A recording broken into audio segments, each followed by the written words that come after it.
ఈ యొక్క ఉపనిషత్తు జ్ఞాన గంగా అధ్యాత్మ సత్సంగానికి వచ్చేసినటువంటి వారందరికీ నమస్తే, స్వాగతం, సుస్వాగతం. తక్కువైపోతున్నారు,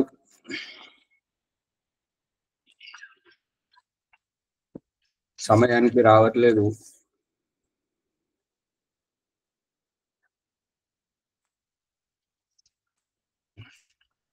వదిలేద్దాము మరి. సమయానికి రాకపోతే ఎప్పుడు? నలుగురు ఐదుగురు కూడా రావట్లేదు. రోజులు కదండి, అందుకని పనులు ఉన్నాయేమో. పనులు వచ్చిన వాళ్ళతో నడిపించాల్సి వస్తుంది. వచ్చేది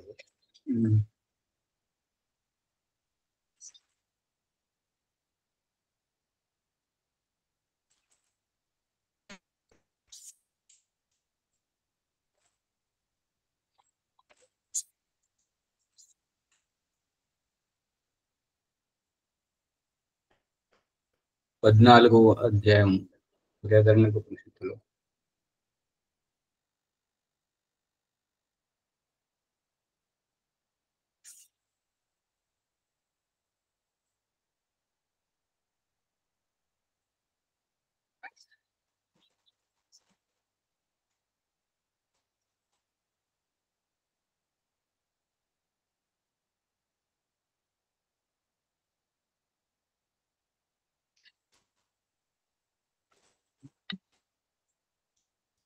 ఈ బృహదారణ్యోపనిషత్తు 5వ అధ్యాయం 14వ అధ్యాయంలో గాయత్రి మంత్రం యొక్క అర్థం గురించి చెప్పడం జరుగుతుంది ప్రత్యేకంగా.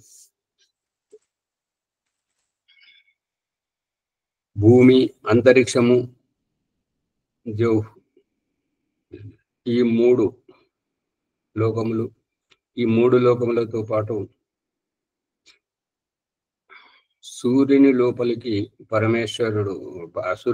పరమేశ్వరుడు ఉన్నాడని, ఆ పరమేశ్వరుని దగ్గరికి మనం చేరుకోవాలని ఈ ప్రసంగం నడుస్తున్నది.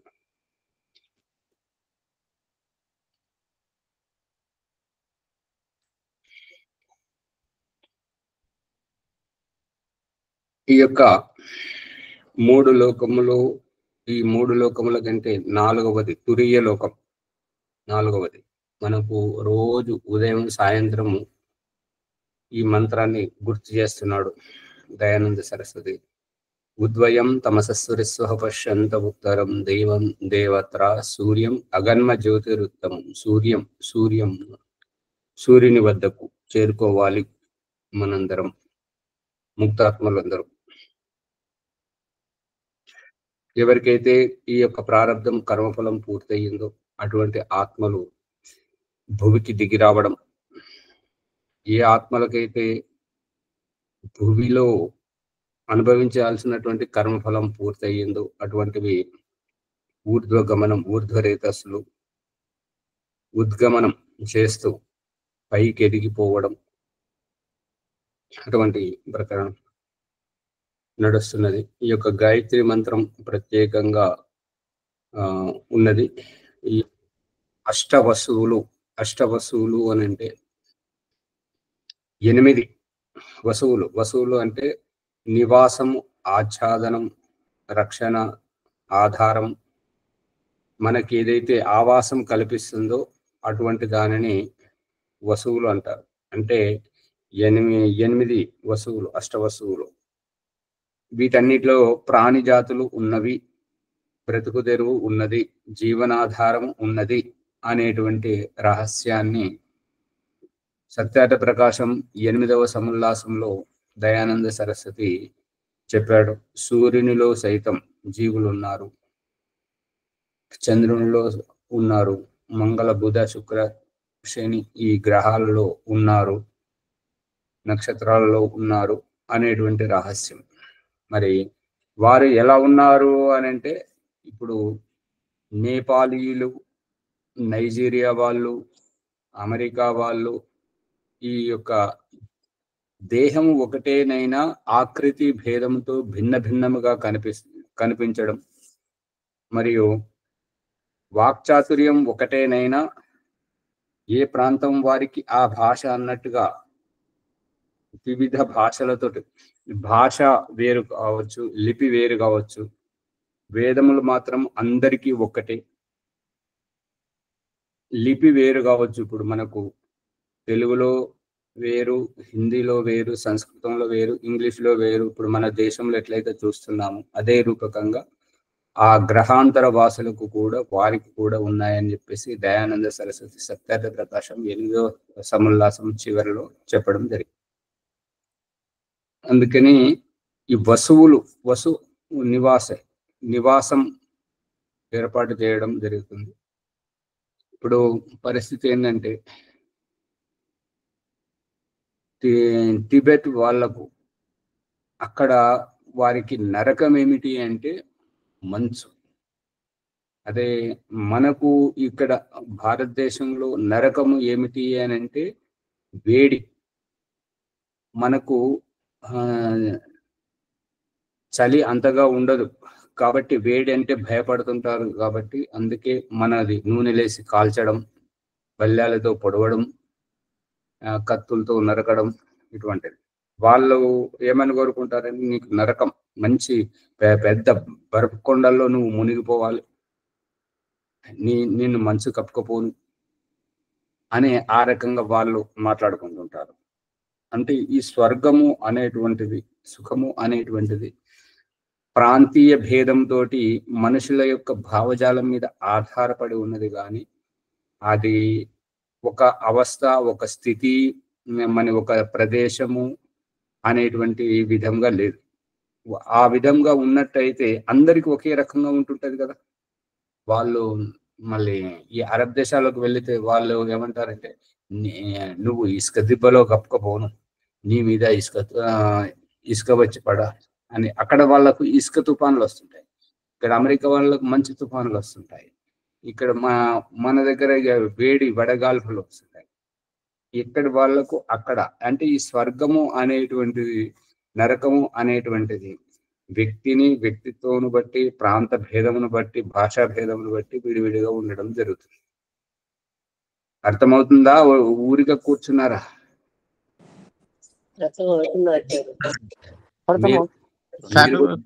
స్వర్గము సుఖం అంటే అది ఎక్కడ ఉంటుంది? మనమే చేసుకుంటాం. మీరు కూడా విన్నారా లేదా ఈ మాటలు? విన్నాం. అదే, అందుకని ఇది ఒక స్థితి, ఒక అవస్థ, ఒక భూఖండము, ఒక గ్రహము. స్వర్గము, నరకం అంటే ఒక గ్రహము, ఒక భూమి ఖండము, ద్వీపము అటువంటిది ఏమీ లేదు. అంటే మనుషుల మీద, మనుషుల యొక్క భావజాలము, ప్రాంతీయ భేదం, ఆ యొక్క భాషా వ్యవహారంతో ఆధారపడి ఉన్నది, అంతే. స్వర్గం సుఖములు అన్ని ఇక్కడనే ఉన్నాయని అంటే అది నారదుణ్ణి ఒక ఆవిడ అడిగిందంట, జగడం ఎట్లా వస్తుంది అని చెప్పేసి. అయ్యా జగడం ఎట్లా వస్తుంది అని చెప్పేసి అన్న. అంటే ఇక ఆవిడను ఓ తిట్టి నాకైతే ముందు భిక్షం పెట్టమన్నాడంట. నన్ను ఇట్లా అంటావా అని చెప్పేసి ఆవిడ జగడ పెట్ట. అంతే జగడం. అర్థమవుతుందా లేదా? ఏది తెలియదు బట్టిగా ఊరు. అది జగడంకు ఒక తిట్టు, కారణం అంటే నోరు జారడం, తిట్టడం, నన్ను ఇట్లా అంటావా. ఇక స్వర్గం అంటే ఏంటి అంటే అక్కడ వారికి సరి అయినటువంటి గౌరవం ఇవ్వడం, ఎదుటి వారికి సరి అయినటువంటి గౌరవం ఇచ్చి వారికి ప్రాముఖ్యతనివ్వడం వల్ల వారు మనకు ప్రాముఖ్యతనిస్తారు. అదే స్వర్గం, అదే స్వర్గం. Give respect, take respect. గౌరవం ఇచ్చి పుచ్చుకోవడం. స్వర్గ నరకాలు మన ప్రవర్తనతోటి ఉన్నాయని అర్థం. అంతే.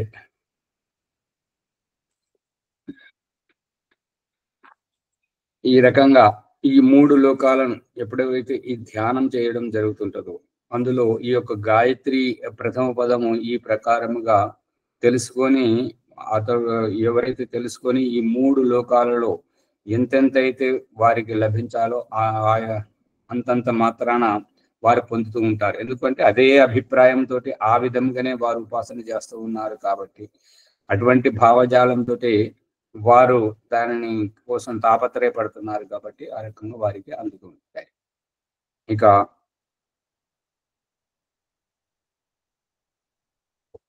రెండవ సంపుటాన్ని చూడండి. రిచో యజుంషి సామాని.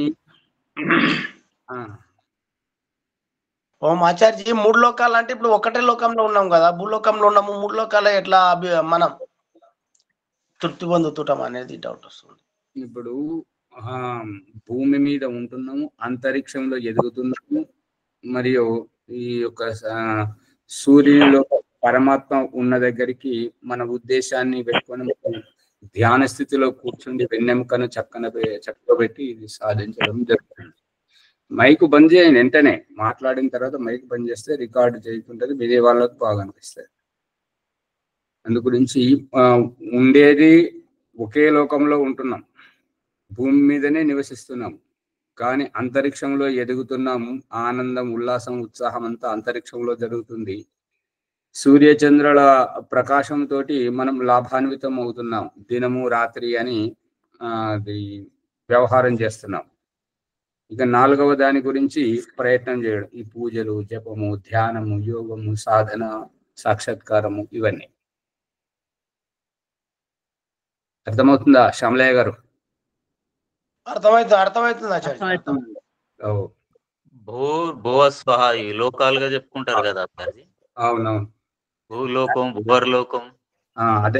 అదే రహస్యం వస్తుంది.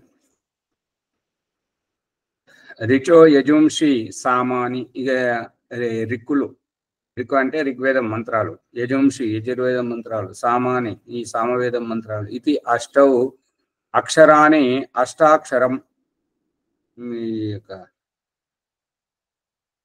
ఇది ఒక సామెత ఏంటంటే, అష్టాక్షరాన్ని ఋగ్వేదం, యజుర్వేదం, సామవేదం, వీటి యొక్క రహస్యాన్ని, ఈ యొక్క వేద మంత్రాల యొక్క దీనిని అష్టాక్షరం.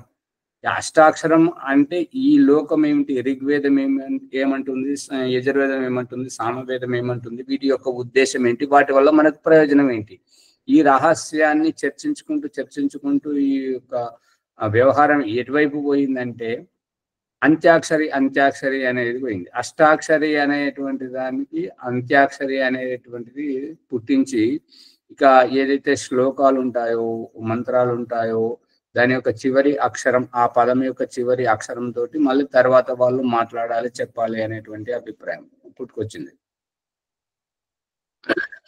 మూలము వేరు. చెప్పండి రజనీ అమ్మ గారు. ఆచార్జీ, మనం ఏ ప్రాంతంలో పుడతామా అని అది కూడా మన కర్మఫలం మీద ఆధారపడి ఉంటుందా ఈ దేశంలో అంటే? అంతే కదా. ఇప్పుడు త్రుటిలో తప్పిన ప్రమాదములో కొన ఊపిరితోటి మళ్ళీ ఊపిరి పోసుకొని బ్రతికాడు అంటే కారణం ఏంటంటే, ఈ జీవితంతో ఇక్కడితోటి ముగిసిపోవాల్సినటువంటి జీవితం మళ్ళీ ఎవరితోటైతే ఎక్కడికైతే వెళ్ళి అక్కడ కలిసి కర్మఫలం అనుభవించాలో వారు ఇక్కడికే వస్తే, ఆ వచ్చేవారే భార్య, ఆ వచ్చేవారే భర్త, వారి జీవితంలోకి వెళ్ళడం, ఈ భార్య రూపకంగా వారి జీవితంలోకి వెళ్ళడం, భర్త రూపకంగా భర్త చెంతకు చేరుకోవడం, మరి పిల్లల రూపంలో రావడం, అదే దేశ విదేశాలతోటి ఈ రకంగా జరుగుతున్నటువంటిది కనబడుతుందా లేదా? అందు గురించి అక్కడికి వెళ్ళాల్సినటువంటి వారు ఇప్పుడు ఇక్కడ బ్రతకరు, అమెరికాలో అయితే బ్రతుకుతారు, అక్కడికి తీసుకెళ్లడం జరిగింది, అక్కడ చికిత్స చేయించి అక్కడ నివాసం ఉంటున్నారు. అంటే అక్కడి వాళ్ళతోటి కర్మఫలం ముడిపడి ఉన్నది కాబట్టి ఇక్కడ వాళ్ళతోటి చెల్లుబాటు అయింది కాబట్టి అక్కడికి వెళ్ళి బ్రతకడం. అక్కడ పుట్టింది ఇక్కడ, కానీ పెరిగేది ఉండేది అక్కడ, చదువుకున్నది ఇక్కడ, ఉద్యోగం చేసేది అక్కడ, వారితోటి రుణానుబంధం ఉన్నది కాబట్టి అది చెల్లుకు చెల్లు చేసుకోవడం. ఎవరైతే రుణముక్తం అవుతుంటారో ఇక వారు అక్కడ ఉండరు, అక్కడ నుంచి ఇక వేరే ప్రదేశానికి, వేరే జన్మకు వేరే వెళ్ళిపోవడం జరుగుతుంటుంది. అందు గురించి రుణానుబంధమే ఇప్పుడు నిన్న ఒకరు వచ్చారు, ఉర్మిళ గారు, ప్రిన్సిపల్. వారికి ఏంటంటే వాళ్ళ అబ్బాయి చెప్తే వినడు. ఆ అబ్బాయి అని చెప్తే వినటువంటి అబ్బాయి ఏంటంటే సాంగత్యం, అటువంటి ఆవారగాళ్ళు, గాలికి తిరిగే వాళ్ళు, కాయ కష్టం చేయని వారు, ఒళ్ళు వంచి పని చేయని వారు, డబ్బు సంపాదించని వారు, తల్లిదండ్రుల సంపాదనను దోచుకొని తినేటువంటి వారు. అంటే వారు దోచుకుంటున్నారని వారికి తెలియదు, దోపిడీ అవుతుందని వీరికి తెలియదు. అంటే ఆ రకంగా. ఇక ఈ అబ్బాయిలో ఉన్న విశిష్టత ఏంటంటే తాను ఏది ఖర్చు పెట్టినా చేతి నుంచి ఒక్క పైసా పోనివాడు. ఇది ఆశ్చర్యం వేసింది మొదటిసారి ఈ రకంగా వినడం. ఏం చేస్తాడంటే ఎక్కడికి పోయినా కూడా ఏది కొనాలన్నా కూడా అక్కడ బేరం చేసి నాన్నకు ఫోన్ చేస్తాడు, నాన్న ఇది పేమెంట్ చేసి దీనికి. వాళ్ళ నాన్నకి ఏది తెలియదు, ఆయన ఏ దుకాణం పోడు, ఏది పోడు, కానీ కొడుకు చేసిన దానికి అన్ని బిల్లులు చెల్లిస్తా ఉంటాడు. ఇప్పుడు ఇక్కడ దొంగవారు దొరవరు. తండ్రి దొంగ అవుతున్నాడు, కొడుకు దొర అవుతున్నాడు. అంతే కదా. అంటే జలసాలన్నీ ఆయనవి. ఇతను ఏంటంటే ఇప్పుడు ఏదైనా చేయకూడని పని చేసినప్పుడు కూడా పోలీసులు వచ్చి పట్టుకుంటే, నువ్వు ఇస్తున్నావు నీ చేతి నుండి, నీ ఫోన్ ద్వారా నువ్వు పాస్వర్డ్ ఎంటర్ చేస్తేనే కదా ఫోన్ పే, గూగుల్ పే ద్వారా డబ్బులు పోతున్నాయి. అర్థమవుతుందా లేదా? ఇగో ఈ రకంగా ఎంతో మందిని ఇంట్లోంచి ఎత్తుకపోయి చేసేవారు, ఎంత పెట్టేవారని చూసాము, కానీ ఇది మొదటిసారి చూడడం జరుగుతుంది ఇక్కడ. మరి ఆ తండ్రి ఎంత అమాయకుడు అంటే ఆయనకి ఏది తెలియదు. మరి మంచి పదవిలో ఉన్నాడు, బాధ్యతల్లో ఉన్నాడు, అని ఆ రకంగా అతను చేస్తున్నటువంటిది. నా కొడుకు కదా, ఏం చేసినా నా కొడుకు అన్నట్లు అంత భావనలో పోతున్నాడు ఆయన, ఏమన్నా చేయని అన్నట్టు. ఏమైతే చేయనంటే అది దాని పరిణామం ఎక్కడ తీసుకెళ్తాది? ఇప్పుడు నమ్మకం ఆచార్య, నమ్మకం సరే, కానీ ఆ పరిస్థితి ఎక్కడ తీసుకెళ్తుంది? వాళ్ళ జల్సాలు, వాళ్ళు చేసేటువంటి వాళ్ళు తిరగడం చేయడం తోటి, అక్కడ చేస్తున్నటువంటి వారితోటి, వాళ్ళ స్నేహితులతోటి, వాళ్ళు చేసేటువంటి ఏ పనికైనా వీరు బాధ్యతలు అవుతారా కాదా? ఈయననే చేపించినట్లు అవుతుంది. ఆడ ప్రతిదీ ఈయననే చేపించినట్లు అవుతుంది. తప్పు చేసినప్పుడు దాన్ని వ్యతిరేకించాలి, దాన్ని ఖండించాలి. మళ్ళీ తల్లిదండ్రి ఎంత పిసినారి వాళ్ళంటే వాళ్ళ గురించి ఖర్చులు చేసుకుని చాలా తక్కువ, పిల్లల కోసం కాపాడుతారు. పిల్లలు వాళ్ళు ఏం చేస్తున్నారంటే వాళ్ళ చేతి నుండి ఖర్చు పెట్టకుండా తల్లిదండ్రుల చేతి నుంచి ఖర్చు పెట్టిస్తున్నారు.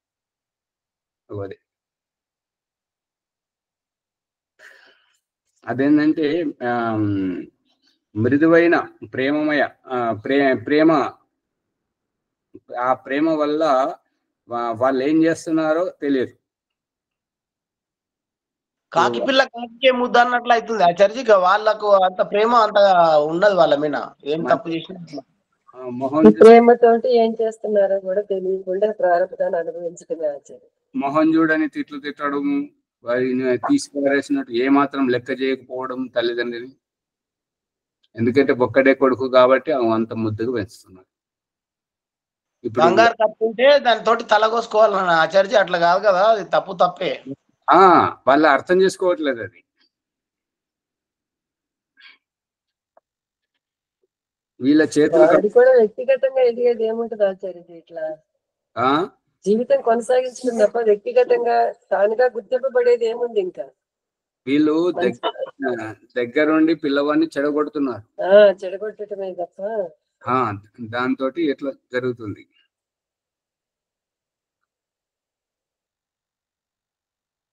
అక్షరం వా ఏకం గాయత్ర్యై పదం ఏతద్ అస్య ఏతత్ స యావతీయం త్రయీ విద్య తావద్ జయతి యో అస్య ఏతదేవం పదం వేద. ఇక ఈ యొక్క గాయత్రి, ఒక్క గాయత్రి ద్వారా, ఈ అష్టాక్షరి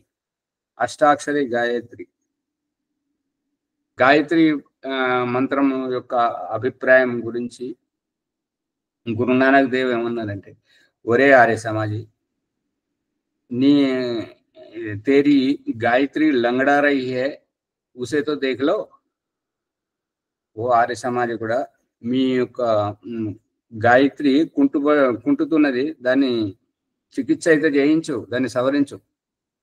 అంటే గాయత్రి కుంటడం ఏంటి అంటే గాయత్రి మంత్రం నీకు పలకడం రావట్లేదు. గాయత్రి మంత్రం 24 అక్షరాలది. 24 అక్షరాల దాన్ని నువ్వు దాన్ని తెలుసుకోవట్లేదు, 23 అక్షరాలే పలుకుతున్నావు, అశుద్ధంగా పలుకుతున్నావు అనేటువంటిది అభిప్రాయం.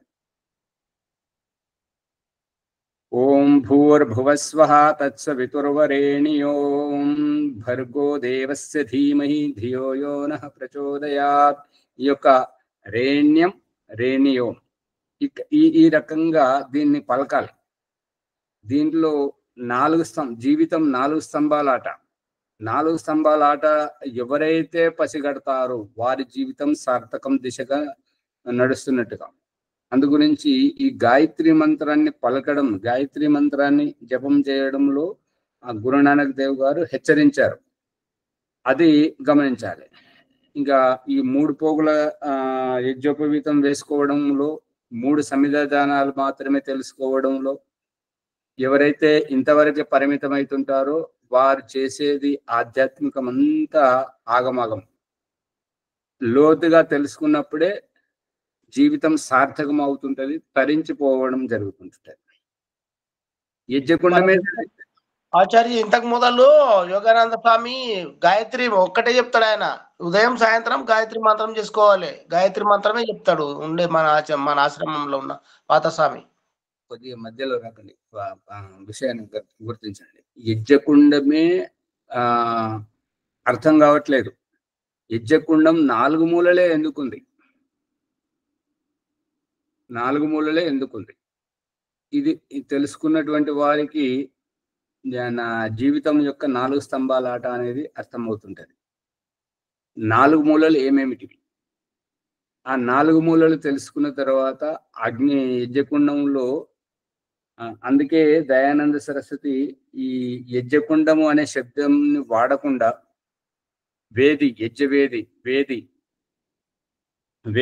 వేదిక అని చెప్పడం జరుగుతుంది. రజనీ అమ్మ గారు చెప్పండి. 4 మూలలు అంటే 4 దిశలు. 4 దిశలు ఏంటివి? ఎవరికి ఆ దిశలు? అగ్ని ఏమిటి? అగ్ని ఏంటంటే మొట్టమొదట మన శరీరం పడమర దిశ, మనకు ముందుగా ఉండేటువంటి తూర్పు ఆ ఉష తల్లి, దక్షిణ దిశ తండ్రి, ఉత్తర దిశ దక్షిణ దిశ గురువు, ఉత్తర దిశ తండ్రి. ఈ రహస్యం ఎక్కడ తెలుస్తుంది? అదితి, అనుమతి, సరస్వతి, దేవసవిత ఈ యొక్క జల ప్రసేచన ప్రకరణంలో తెలుస్తుంది. ఈ యొక్క ఏదైనా శుభకార్యం చేయబోతున్నప్పుడు అగ్నిని పట్టుకోవడం, దీపాన్ని పట్టుకోవడం, మంగళారతిని పట్టుకొని నడుస్తున్నటువంటి వ్యక్తి ఏ రకంగానూ గర్భముతో ఉన్నటువంటి వారు, ఆ యొక్క గర్భంతో ఉన్నటువంటి వారు ముందుంటారా, గర్భం ముందుంటుందా? గర్భం అదే అగ్ని, ఆ అగ్ని అన్నమాట. ఈ యొక్క మొట్టమొదటి దిశ ఈ పడమర దిశ, నేను అనేటువంటి ఈ జీవితం, ఈ శరీరం, స్త్రీ పురుష దేహం. ఇక రెండవ దిశ తూర్పు, ఉష తల్లి దిశ. అదితే అక్కడి నుంచి మొదలవుతుంటది. ఎందుకంటే ఈ జీవితానికి పురుడు పోసేటువంటిది ఆ తల్లియే కాబట్టి అదితి మొట్టమొదట.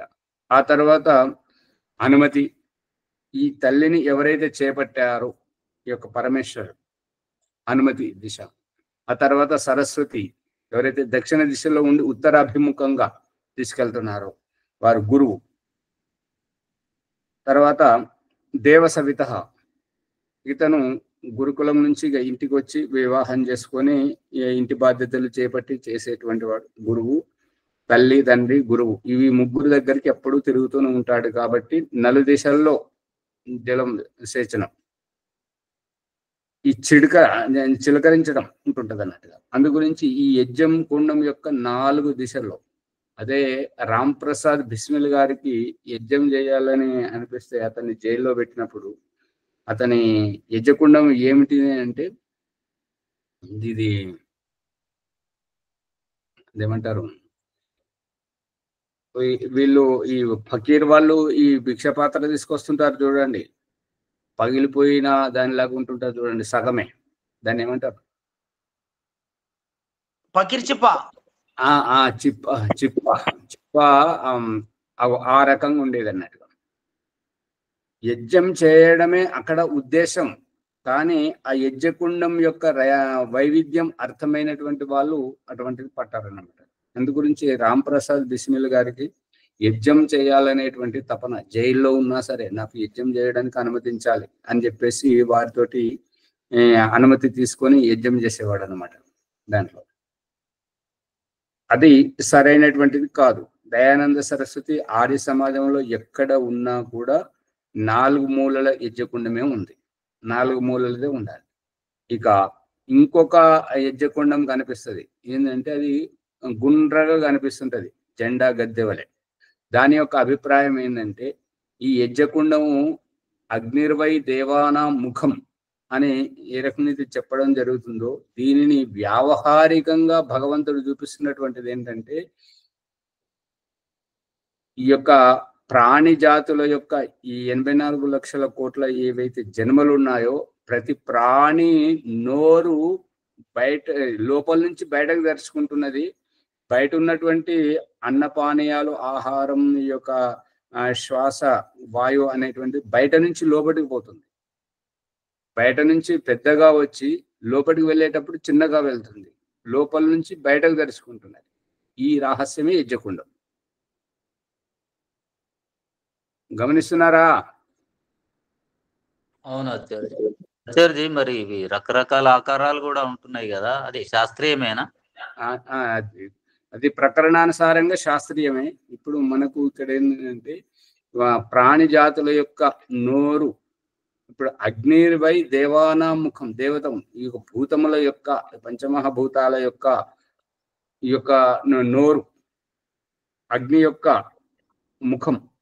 అందు గురించి ఆ ముఖంలో ఏ రకమైతే మనం అన్నం తీసుకెళ్ళి నోట్లోనే పెడుతుంటాం, ముక్కులో ఎందుకు పెట్టాం, కంట్లో ఎందుకు పెట్టుకోం అంటే ఈ యొక్క స్థూల ఆహారం కాబట్టి ఇది నోటి ద్వారానే పొట్టలోకి వెళ్ళగలుగుతుంది. ఏ ప్రాణి అయినా సరే నోట్లోనే పెట్టుకుంటది, ఏది కూడా ముక్కులో పెట్టుకుంటుందా? పెట్టుకోదు. దాని ఉద్దేశం ఏంటి? ఇది నోటి ద్వారా స్థూల ఆహారం వెళ్ళేటువంటిది నోరు మాత్రమే. మళ్ళీ ప్రతి ప్రాణి నోరుతోటే మాట్లాడుతుందా, ఇంకా వేరే దేనితోటైనా మాట్లాడేటువంటిది నోరు మాత్రమే మాట్లాడడం.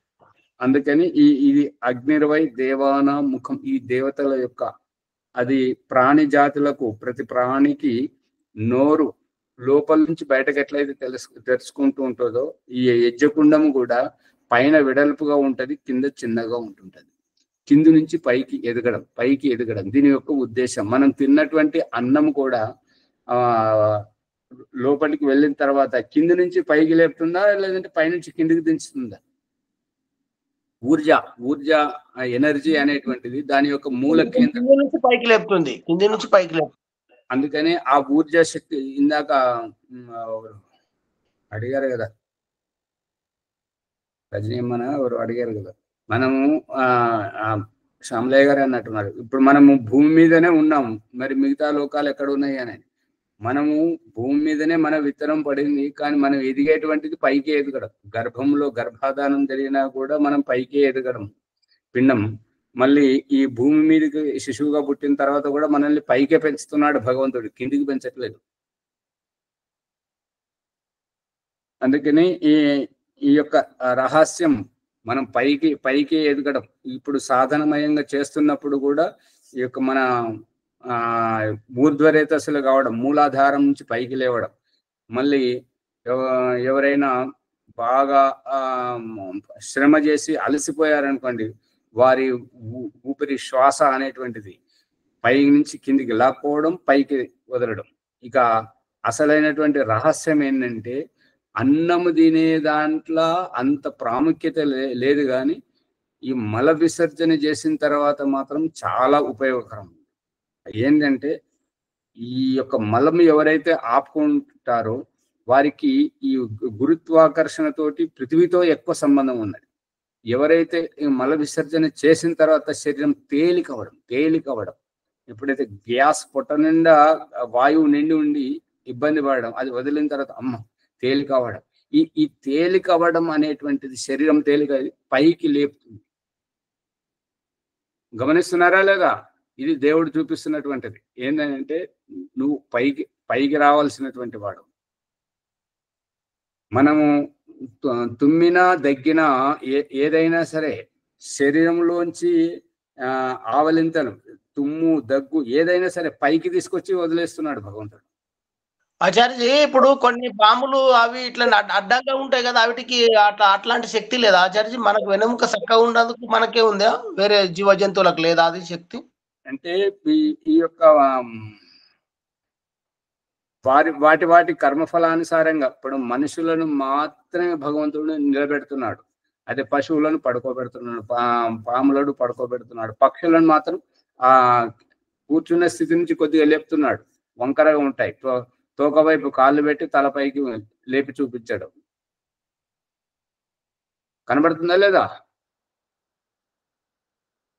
అవునాచార్య. అందుకని ఇది మనుష్యుడు మాత్రమే అత్యంత శ్రేష్టమైనటువంటి ప్రాణి, మనుష్యుడు మాత్రమే అత్యంత శ్రేష్టమైనటువంటి వాడు. మరియు మనుష్యుని ద్వారానే ఈ యొక్క భవసాగరమును తరించుకునేటువంటి అవకాశం ఉంది. మనుష్యుడు మాత్రమే కర్మయోని, భోగయోని. ఈ పశువులు, పక్షులు, క్రిమి కీటకాలు ఇవేవైతే ఉన్నాయో ఇవన్నీ కేవలం భోగయోనులు మాత్రమే. మనుషుడు మాత్రమే, మనిషిని దగ్గరే ఎక్కువగా ఉంది కాబట్టి మనిషి ఆలోచించుకొని ఇది ఏది ఉచితం ఏది అనుచితం అని ఆలోచన చేస్తుంటాడు. కాబట్టి అనుచితాన్ని వదిలేసినటువంటి వారు ఆత్మికోన్నతి చేసుకుంటారు. కాబట్టి మనిషి ఆలోచన చేస్తున్నాడు కాబట్టి కర్మయోని. పశువులు, పక్షులు, క్రిమి కీటకాలు అవి ఆలోచన చేయట్లేదు. వాటి ఆహారం గురించి, వాటి పొట్ట నింపుకోవడం గురించి, వాటి సుఖం గురించి అవి చూసుకుంటున్నాయి. కాబట్టి వేరే వాళ్ళ ప్రాణి, వేరే వాళ్ళకు సుఖం కలగాలని, వేరే వాళ్ళకు ఉపకారం చేయాలని, వేరే వారికి సహకరించాలని ఏవి చెయ్యవు. కాబట్టి అవి కేవలం భోగయోని. ప్రభాకర్ గారు మైక్ ఆన్లో పెడుతున్నారు అని చెప్పాలంటే చెప్పండి, మైక్ బంద్ చేసి పెట్టాలి. కుయ్యమంటుంటే వినేవారికి ఇబ్బంది కలుగుతుంది. ఆ కుయ్యమన్న శబ్దం ఓంప్రకాష్ మాట్లాడుతున్న దాంట్లోకి వస్తుందా, లేదంటే ఇంకేదైనా డిస్టర్బెన్స్ అని చెప్పేసి.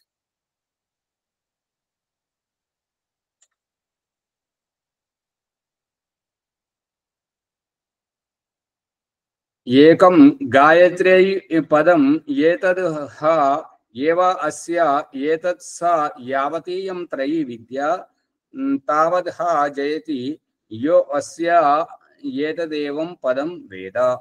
ఇప్పుడు చూడండి ఈ రహస్యం ఎలా జరుగుతుందంటే, ఇప్పుడు ఈ బాన్సువాడ వాళ్ళ పేరే వారికి తీసుకోవడం జరుగుతుంది. ప్రతి ఒక్కరు ఈ రుచుల కొద్ది చూస్తున్నానంటే ఇక్కడేం జరుగుతుందో అక్కడేం జరుగుతుందో, ఆశ్రమంలో ఏం జరుగుతుందో, ఈ ఆచార్య ఏం చెప్తుంటారో అనేటువంటి వాళ్ళు విద్య నేర్చుకోవాలనేటువంటి తాపత్రయం మంచిదే. కానీ దేని పట్ల ఏది మనం కోల్పోతున్నాము, ఒకరోజు పాఠం దూరం అయితే మనం ఏది కోల్పోతున్నాము అనేటువంటిది గ్రహిస్తున్నారు. కాబట్టి వాళ్ళు అక్కడికి వెళ్ళినా కూడా అక్కడికి వెళ్ళి దీంట్లోకి రావడానికి గాయత్రమ్మ గారు, పుష్పమ్మ గారు వాళ్ళు వచ్చి వింటున్నారు. అదేంటంటే మనము తప్పిపోకూడదు, మనకు జ్ఞానం అనేది లభించాలని. కొంతమంది అయితే జరిగిందా లేదా, ఇప్పుడు బాలరాజు లాంటి వారు ఎప్పుడు వస్తున్నాడో తెలియదు, రావాలని తపన ఉంటుంటది. కానీ ఆ పొట్ట శుద్ధి లేకపోవడం వల్ల తొందరగా లేవలేకపోవడం, రాకపోవడం. ఇది మనము ఒక అనుపస్థితి వల్ల కొంత జ్ఞానాన్ని కోల్పోతున్నాం. భగవంతుడు మనకు అందుబాటులో ఈ విషయ పరిజ్ఞానం కల్పించి జ్ఞానోదయం కల్పిస్తున్నాడు. కానీ దానికి మనం ఒక రోజు రాలేదు, ఒక రోజు తగ్గిపోయాం, ఒక క్షణం తగ్గిపోయాం, ఒక గంట, ఇదంతా మన అనుపస్థితిలోనే వర్తిస్తుంటది అన్నట్టు. కాబట్టి ఈ యొక్క జ్ఞానం ఎక్కడ లభించినా సరే దాన్ని పొందడానికి తాపత్రయపడాలి. ఈ జీవితం అశాశ్వతం, ఈ వ్యవహారం అశాశ్వతం, ఇదంతా ఒక నాటకీయ పరిణామం. మనకు జ్ఞానోదయం కలగడం, మనం జ్ఞానవంతులు అవడం ముఖ్యం. మనం దుఃఖాల నుంచి తరించిపోవడం ముఖ్యం. ఎవరు చెప్తున్నారు, ఓం ప్రకాష్ చెప్తున్నారా, ఫలానా చెప్తున్నారా, ఎవరు అనేది కాదు, మనకు జ్ఞానం కలగడం ముఖ్యం. అలాగని చెప్పేసి ఎక్కడ ఏ కార్యక్రమం చేసినా కూడా అక్కడ జరిగేదానికి చిన్న దాని గురించి పెద్ద ఇబ్బంది పడి రాత్రిలో ప్రయాణం చేసి ఇబ్బంది పడాల్సిన అవసరం లేదు. ఎందుకంటే మన జీవితం సురక్షితంగా ఉండాలి. పుష్పమ్మ గారు అర్థమవుతుందా? అక్కడ ప్రత్యేకత ఉన్నది అని అన్నప్పుడు మనం సురక్షితంగా ఎక్కడ ప్రయాణం చేసినా ఉదయం ప్రయాణం చేయాలి, సాయంత్రం వరకు చేరుకునేటట్టుగా ప్రయత్నం చేయాలి. ఇక ఎక్కువగా 12 గంటలు అట్లా ఉన్నట్టయితే సాయంత్రం ప్రయాణం చేసి తెల్లారగట్లా చేరుకునేటట్టుగా మనం సురక్షితంగా ఉండాలి. ఒక గంట 4 గంటలు ప్రయాణం చేస్తే మాత్రం వెలుతురులో, ఒకవేళ మనం ఎవరి దగ్గరికి అయితే వెళ్తున్నామో వారు ఉంటారు, ఉండరు, అక్కడ పరిస్థితులు విపరీతంగా ఉంటాయి. విపరీతంగా ఉన్నప్పుడు అక్కడ ఉండలేని పరిస్థితి అన్నప్పుడు ఆవాగమన సాధనాలు ఉండవు, అంటే బస్సులు ఉండవు, మళ్ళీ వెళ్ళడానికి దారి ఉండదు, అక్కడ ఎవరు పరిచయం లేరు. అటువంటి పరిస్థితుల్లో మన జీవితం ఇబ్బందులు పడుతుంటది. కాబట్టి మనం ఏదో పుణ్యం జ్ఞానం కోసం పోతే మళ్ళీ అక్కడికి పోయి జీవితాన్ని సంకటంలో పడేసుకొని మళ్ళీ ఇతరులకు దారి చూపెట్టడం, నువ్వు కావాలని పోయావు కదా అని చెప్పేసి వారితో తిట్లు పడడం, అదే అటువంటివి చేయొద్దు.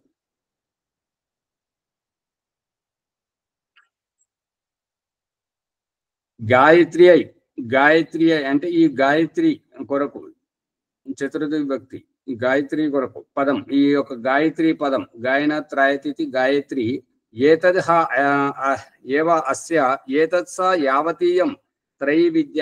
ఈ దీంట్లో 3 విద్యలు ఉన్నాయి. గాయత్రి మంత్రం ఓం భూర్భువః స్వః చదవడం గాయత్రి కాదు. ఈ 3 లోకాలు ఏమిటి, గాయత్రిలో భూ అంటే ఏంటి, భువ అంటే ఏంటి, స్వహ అంటే ఏంటి, ఇది తెలుసుకోవడం, అది గాయత్రి యొక్క రహస్యం. అక్కడ తరించిపోతుంటారు. భూహు భువః స్వహ, దీన్ని ఎవరైతే తెలుసుకుంటారో తదనుగుణంగా తత్సవితుర్వరేణ్యం భర్గో దేవస్య ధీమహి, ఈ యొక్క మంత్రార్థాన్ని వ్యావహారికంగా ఎవరైతే ఆచరిస్తూ పోతుంటారో వారు తరించిపోతుంటారు. కేవలం మంత్రాన్ని వల్ల వేయడం, పదే పదే స్మరించడం దానివల్ల కాదు. అదే ఇప్పుడు ఈ ఆశ్రమ ట్రస్ట్ నర్సిరెడ్డి గారు అంటుంటారు, మరి ఏంటి వట్టిగా జీవితాన్ని కోల్పోతుంది. నేను అట్లేం కోల్పోతలేను, నేను చేస్తున్నాను గాయత్రి మంత్రం. నేను రోజు గాయత్రి మంత్రం చేయకుండా నేను ఇంట్లో వచ్చి బయటకు నేను చేసుకుంటాను. 10 నిమిషాలు, ఒక్కొక్క రోజు 10 నిమిషాలు, కనీసం అరగంట చేస్తాను అని చెప్పేసి అంటున్నాను. అంటే మంత్రాన్ని వల్ల వేయడం వల్ల ప్రయోజనం ఏంటి అని అంటే ఆ మంత్రం మర్చిపోకుండా గుర్తు పెట్టుకుంటాం, అంతవరకే. అది ఆ రకంగా జరుగుతుంది. మరి సమయం అయిపోతుంది. ఇప్పుడు శ్రీనివాస్ గారు వచ్చారు, ఇప్పుడు సమయం అయిపోయిన తర్వాత. అదే ముందుగా వస్తే ఇంకొన్ని విషయాలు వినేవారు కదా. వారు ఎప్పటికీ రావాలి, అందరితో ఉండి ఈ విషయాలు చర్చించుకొని జ్ఞానాన్ని పెంచుకొని అందరిలో ఉంటే బాగుంటుందని చెప్పేసి ఆశిస్తాను. ముందుకు తీసుకెళ్ళండి. ఆచార్య గారికి ధన్యవాదాలు. బృహదారణ్యక ఉపనిషత్తు ఆధ్యాత్మిక జ్ఞానగంగా ఎన్నో లోతైన విషయాలు తెలియజేస్తూ గాయత్రి మంత్రం గురించి 3 లోకాలు అని మనం ఇక్కడనే ఉండి అన్ని లోకాలను ఏ విధంగా ధ్యానంలో చేస్తున్నాము అనేటటువంటి ఎన్నెన్నో రహస్యాలు మనకు తెలియజేసినందుకు ఆచార్య గారికి ప్రత్యేకంగా ధన్యవాదాలు తెలియజేస్తూ ఈరోజు సంధ్యోపాసన ఈ ఎపిసోడ్ గురించి చెప్పండి. ఈ ఎపిసోడ్ని షేర్ చేసి లైక్ చేసి సబ్స్క్రైబ్ చేసుకోండి. అందరు కూడా గంట సింబల్ని బాగా నొక్కి దీన్ని అందరు కూడా పాటించాలని ప్రతి ఒక్కరికి కోరుకుంటూ, ఈరోజు ప్రణామ్ ముని గారిది ఉంది, మునిగారు లేరు. సంధ్యోపాసన ఈరోజు ఎవరు చేస్తారు ఆచార్య చెప్పండి. సులోచన జాయిన్ అవ్వలేదు, రాలేదు అనుకుంటా కదండి. రాలేదు. మీది రేపు మీది ఉందమ్మా, మీరు చేయిస్తారమ్మా సులోచన గారు? ఇక్కడ డిస్టర్బ్ అవుతుందేమోనండి వేరే చోట. మరి అగ్నిహోత్రి గారు వచ్చినట్టున్నారు, వాళ్ళు చేస్తారని. ప్రభాకర్ గారు జయంతి ఓ సరే. ఓం సర్వేభ్యో నమస్తే. సంధ్యోపాసన, బ్రహ్మ సాక్షాత్కారం.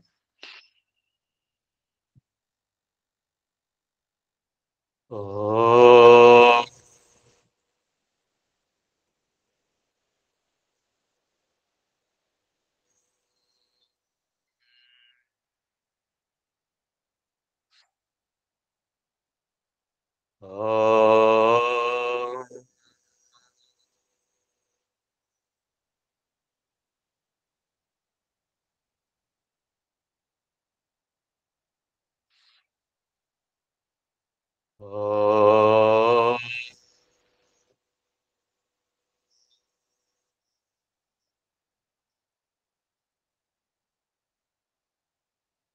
ఓం అమృతోపస్తరణమసి స్వాహ. ఓం అమృతాపిధానమసి స్వాహ. ఓం సత్యం యశః శ్రీర్మైశ్రీ శ్రేయతాం స్వాహ.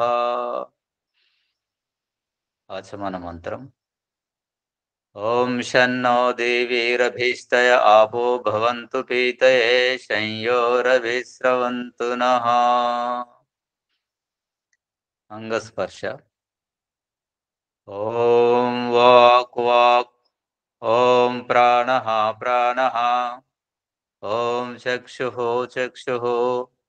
ఓం శ్రోత్రం శ్రోత్రం. ఓం నాభిః. ఓం హృదయం.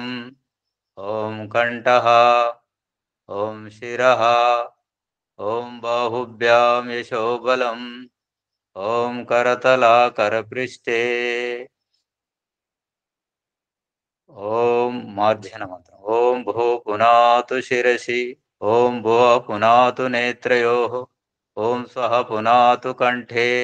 ఓం మః పునాతు హృదయే. ఓం జనః పునాతు నాభ్యాం. ఓం తపః పునాతు పాదయోః. ఓం సత్యం పునాతు పునఃశిరసి. ఓం ఖం బ్రహ్మ పునాతు సర్వత్రః. ప్రాణాయామ మంత్రం. ఓం భూ. ఓం భువ. ఓం స్వః. ఓం మః. ఓం జన. ఓం తపః. ఓం సత్యం. ఓం ఋతం చ సత్యం చ విద్ధా తపసోऽధ్యజాయతాం. తతో రాత్ర్యజాయత తతో సముద్రోదర్నవా. ఓం సముద్రాదర్నవాదది సంవత్సరో అజాయత. అహోరాత్రాణి విదధద్విశ్వస్య మిషతో వశి. సూర్యాచంద్రమసౌ దాతా యతః పూర్వమకల్పయత్. దివం చ పృథివీం చ అంతరిక్షమతో స్వః. ఓం శన్నో దేవీరభీష్టయ ఆపో భవంతు పీతయే సంయోరభిస్రవంతు నః. ఓం ప్రాచీదిగగ్నిరధిపతిరసితో రక్షితాదిత్యా ఇషవః. తేభ్యో నమో అధిపతిభ్యో నమో రక్షితృభ్యో నమో ఈశుభ్యో నమో యేభ్యో అస్తు. యోస్మాన్ ద్వేష్టియం వయం దిస్మస్తం వోజంబే దద్మః. దక్షిణాదీంద్రోధిపతి స్థిరచిరాజే రక్షితా పితరైషవః. తేభ్యో నమో అధిపతిభ్యో నమో రక్షితృభ్యో నమో ఈశుభ్యో నమో యేభ్యో అస్తు. యోస్మాన్ ద్వేష్టియం వయం దిస్మస్తం వోజంబే దద్మః. ప్రతీచేదిక్వరుణోధిపతిః పృథాకో రక్షితాన్నమిషవః. తేభ్యో నమో అధిపతిభ్యో నమో రక్షితృభ్యో నమో ఈశుభ్యో నమో యేభ్యో అస్తు. యోస్మాన్ ద్వేష్టియం వయం దిస్మస్తం వోజంబే దద్మః. ఉదీచేదిక్ సోమోధిపతిః సజో రక్షితా శనిరిషవః. తేభ్యో నమో అధిపతిభ్యో నమో రక్షితృభ్యో నమో ఈశుభ్యో నమో యేభ్యో అస్తు. యోస్మాన్ ద్వేష్టియం వయం దిస్మస్తం వోజంబే దద్మః. ధ్రువాదిక్ విష్ణురధిపతిః కల్మాషగ్రీవో రక్షితా వీరుదైషవః. तेभ्यो नमो अधिपतेभ्यो नमो रक्षितृभ्यो नमो ईशुभ्यो नमयेभ्योऽस्तु। योऽस्मान् द्वेष्टि यं वयं दिस्मस्तं वोजम्बे दद्मः। ऊर्ध्वादिग्बृहस्पतिरधिपतिः शित्रो रक्षिता वर्षमिषवः। तेभ्यो नमो अधिपतिभ्यो नमो रक्षितृभ्यो नमो ईशुभ्यो नमयेभ्योऽस्तु। योऽस्मान् द्वेष्टि यं वयं दिस्मस्तं वोजम्बे दद्मः। ఓం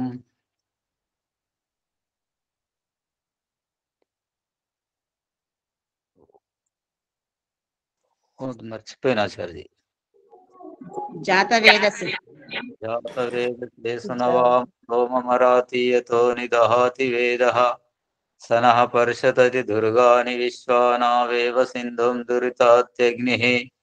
చిత్రం దేవానాముదగాదనైకం చక్షుర్మిత్రస్య వరుణస్యాగ్నేః. ఆప్రాధ్యావా పృథివీ అంతరిక్షం సూర్య ఆత్మా జగతస్తస్తు చ. ఉదిత్యం జాతవేదసం దేవం వహంతి కేతవః. దృశే విశ్వాయ సూర్యం ఉద్వయం తమసస్పరిష్వః. పశ్యంత ఉత్తరం దేవం దేవత్రా సూర్యమగన్మజ్యోతిరుత్తమం. తచ్చక్షుర్దేవహితం పురస్తాత్ శుక్రముచ్చరత్. పశ్యేమ శరదః శతం జీవేమ శరదః శతం. శృణయామ శరదః శతం ప్రభ్రవామ శరదః శతం. అదీనాస్యామ శరదః శతం భూయచ్చ శరదః శతాత్. ఛన్నో దేవీరభీష్టయాపో భవంతు పీతయే శంయోరభిస్రవంతు నః. ఓం భూర్భువః స్వః తత్సవితుర్వరేణ్యం భర్గో దేవస్య ధీమహి ధియో యో నః ప్రచోదయాత్. ఈశ్వరాదయానిదే భవత్కృపయా అనేన జపోపాసనాదికర్మణ ధర్మార్థకామమోక్షాణాం సద్యః సిద్ధిర్భవేన్నః. ఓం నమః శంభవాయ చ మయో భవాయ చ. నమః శంకరాయ చ మయస్కరాయ చ. నమః శివాయ చ శివతరాయ చ. ఓం శన్నో దేవీరభీష్టయ ఆపో భవంతు పీతయే శంయోరభిస్రవంతు నః. ఇది వైదిక సంధ్య బ్రహ్మ సాక్షాత్కారం. శాంతి పాఠం చదవాలన్నా సార్? చెప్పండి, శాంతి పాఠం చెప్పండి. భాగ్యలక్ష్మి గారు చెప్పండి.